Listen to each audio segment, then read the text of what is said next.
అఖండ 1 ఎక్కడైతే ఎండ్ అయిందో ఆ తర్వాత ఏం జరుగుతుంది అని మేము బాగా ఎక్సైట్ అయ్యాం. మరి మీకు పెద్ద ఛాలెంజ్ ఎలా ఉండింది?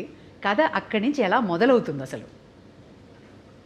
అంటే మొత్తం కథ సినిమా చెప్పమంట లేదు, టీజర్ ఇవ్వండి చాలు అంతే. లేదు లేదు, సినిమా ఏంటంటే ముందు నాకు బోయపాటి శ్రీనివాస్ గారికి ఒక మొదటి నుంచి కూడా మేము సినిమా చేసిన లెజెండ్ చేసిన తర్వాత అఖండ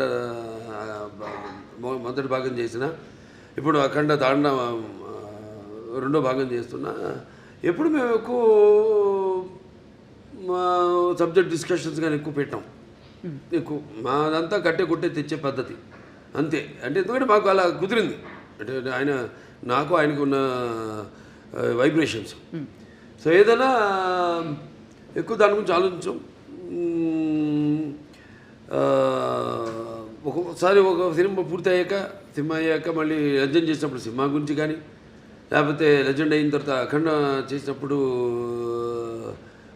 లెజెండ్ గురించి కానీ, లేకపోతే ఎప్పుడు అఖండ తాండవం చేస్తున్నప్పుడు అఖండ గురించి కానీ ఎప్పుడు మేము మాట్లాడుకోం, డిస్కస్ చెయ్యం అసలు. మేము అదొక ఇదిగా ఫీల్ అవ్వము మేము ఎప్పుడు.